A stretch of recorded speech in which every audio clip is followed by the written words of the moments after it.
بسم اللہ الرحمن الرحیم۔ السلام علیکم معزز ناظرین اکرام، سلطان محمد ثانی یعنی سلطان محمد فاتح اپنی وفات پر 2 لڑکے چھوڑتا ہے۔ بڑا لڑکا شہزادہ بایزید جو اماسیا کا حاکم ہے اور چھوٹا شہزادہ جمشید جو کرمانیہ کا حاکم ہے۔ ناظرین اکرام، بایزید کا میلان طبع زیادہ تر مذہب اور فلسفے کی جانب تھا، جس کی وجہ سے لوگ اسے صوفی کہتے تھے۔ وہ نہایت سادہ مزاج، حلیم، نرم خور، پابند شرع تھا۔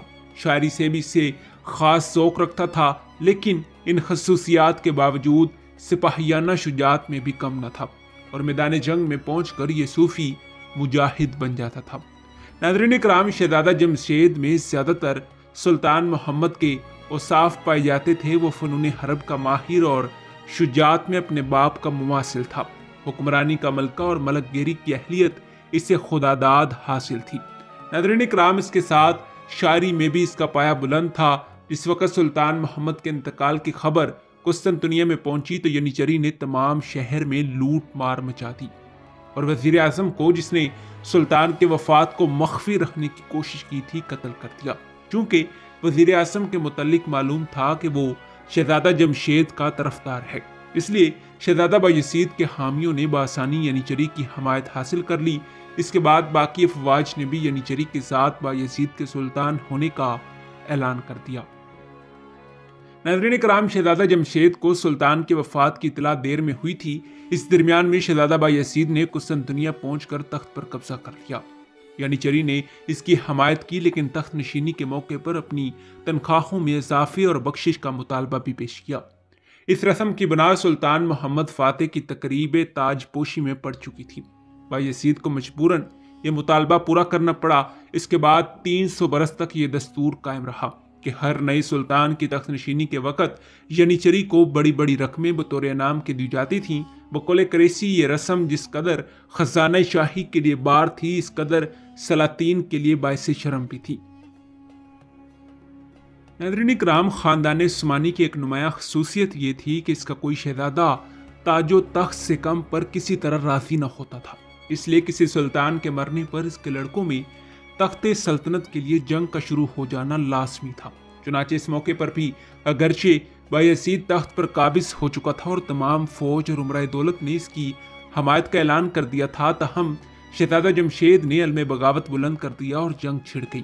وہ جانتا تھا کہ اس کے والد نے جو خونی قانون دستور سلطنت میں داخل کر دیا ہے، اس کی وجہ سے اس کی جان ہر وقت خطرے میں ہے، لہٰذا اطاعت قبول کرنے کے بعد بھی اسے بایزید کی طرف سے اطمینان نہیں ہو سکتا تھا۔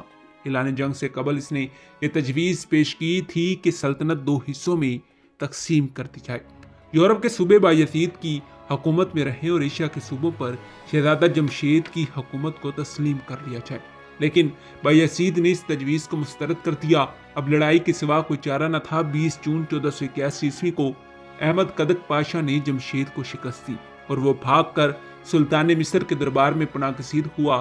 دوسرے سال مصر کی فوجی مدد کے ساتھ وہ پھر واپس ہوا اور ایشیا کوچک کے بعض ترکی سردار اس کی حمایت میں کھڑے ہو گئے، لیکن اس مرتبہ بھی سے شکست کھا کر واپس وطن چھوڑنا پڑا۔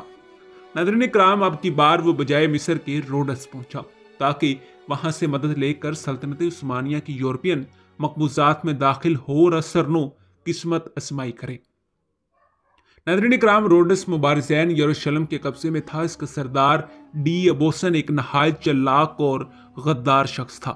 اس نے ایک طرف تو شہزادہ جمشید کو مدد دینے کا وعدہ کیا اور اس سے یہ معاہدہ کرایا کہ بصورت کامیابی وہ مبارزین روڈس کو بعض مخصوص اور اہم مرات عطا کرے گا، اور دوسری طرف سلطان بایزید سے یہ طے کیا کہ 45,000 وقات سالانہ کے عوض وہ جمشید کو نظر بند رکھے گا۔ چنانچہ 7 برس تک یہ بدنصیب شہزادہ روڈس اور پھر فرانس کے مختلف مقامات میں جو مبارزین روڈس کے قبضے میں تھے، ظاہری احترام کے باوجود دراصل ایک قیدی کی طرح زندگی بسر کرتا رہا۔ تمام یورپ کو جمشید کے معاملے میں دلچسپی پیدا ہو گئی تھی اور متعدد بادشاہوں نے شہزادے کو حاصل کرنے کے لیے ڈی ابوسن سے مراسلت شروع کر دی تھی۔ وہ چاہتے تھے کہ اسے بایزید کے مقابلے میں کھڑا کر کے سلطنت عثمانیہ کو نقصان پہنچائے، لیکن ڈی ابوسن 45,000 وقات سالانہ کی رقم سے دستبردار ہونے کے لیے تیار نہ تھا۔